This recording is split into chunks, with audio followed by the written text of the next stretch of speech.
ఇక మరోవైపు పశ్చిమ బెంగాల్ బీజేపీ తొలి ముఖ్యమంత్రిగా సువేందు అధికారి ఎన్నికయ్యారు. కోల్కతాలో భేటీ అయిన బీజేపీ శాసనసభాపక్షం సువేందును తమ నాయకుడిగా ఏకగ్రీవంగా ఎన్నుకుంది. అధిష్టానం పరిశీలకులు కేంద్ర హోంమంత్రి అమిత్ షా, ఒడిశా సీఎం మోహన్ చరణ్ మాఝీల సమక్షంలో బెంగాల్ బీజేఎల్పీ సమావేశం జరిగింది. రాష్ట్ర బీజేపీ చీఫ్ సమీక్ భట్టాచార్య సువేందు అధికారి పేరును ప్రతిపాదించగా మిగిలిన ఎమ్మెల్యేలు ఏకగ్రీవంగా మద్దతిచ్చారు. ఇక అనంతరం అమిత్ షా సువేందు పేరును అధికారికంగా ప్రకటించారు. రేపు ఉదయం 11 గంటలకు సువేందు అధికారి ప్రమాణ స్వీకారం చేయనున్నారు. సువేందు ప్రమాణ స్వీకారానికి ప్రధాని మోదీతో పాటు కేంద్ర మంత్రులు, బీజేపీ పాలిత రాష్ట్రాల ముఖ్యమంత్రులు హాజరు కానున్నారు. సువేందు సర్కారులో 2 డిప్యూటీ సీఎంలు ఉంటారని కూడా తెలుస్తోంది.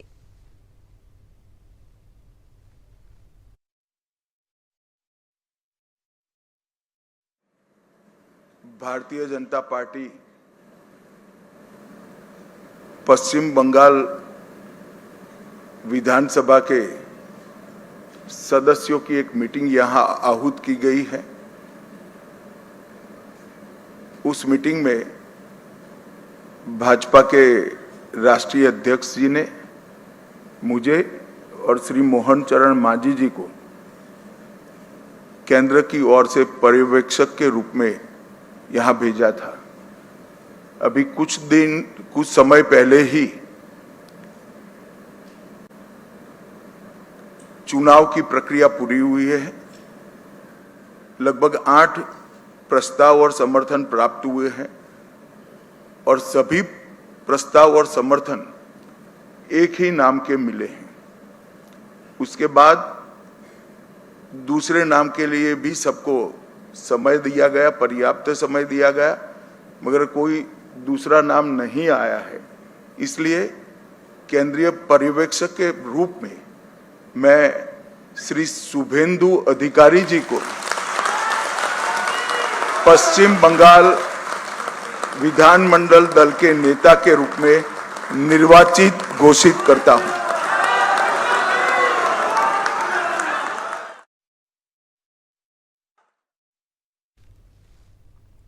ఇక అగ్నిమిత్రపాల్, రూపా గంగూలీ, సమీక్ భట్టాచార్య, సుకాంత మజుందార్, స్వపన్ దాస్ గుప్తా సహా పలువురు పేర్లు సీఎం రేసులో వినిపించినా కూడా భూమిపుత్రగా పేరొందిన సువేందు వైపే బీజేపీ హైకమాండ్ మొగ్గు చూపింది. బెంగాల్ బీజేపీ తొలి ముఖ్యమంత్రిగా ఆయన రేపు ప్రమాణ స్వీకారం చేయనున్నారు. సువేందు సర్కార్లో 2 డిప్యూటీ సీఎంలుంటారని సమాచారం. ఇక అసన్సోల్ దక్షిణ్ నుంచి గెలిచిన అగ్నిమిత్రపాల్, నార్త్ బెంగాల్కు చెందిన సిలిగురి ఎమ్మెల్యే శంకర్ ఘోష్లకు ఉప ముఖ్యమంత్రి పదవులు దక్కనున్నాయి. ఉదయం వీరిద్దరితో అమిత్ షా ప్రత్యేకంగా సమావేశమయ్యారు. రేపు పశ్చిమ బెంగాల్లో బీజేపీ ప్రభుత్వం కొలువు తీరనుంది. కోల్కతాలోని చారిత్రక బ్రిగేడ్ గ్రౌండ్ లో కొత్త ప్రభుత్వం ప్రమాణ స్వీకారం చేయనుంది. బెంగాల్లో బీజేపీ ప్రభుత్వం ఏర్పాటు చేయడం ఇదే తొలిసారి. ఈ నేపథ్యంలో ప్రమాణ స్వీకారం అట్టహాసంగా నిర్వహించేందుకు భారీ ఏర్పాట్లు జరుగుతున్నాయి.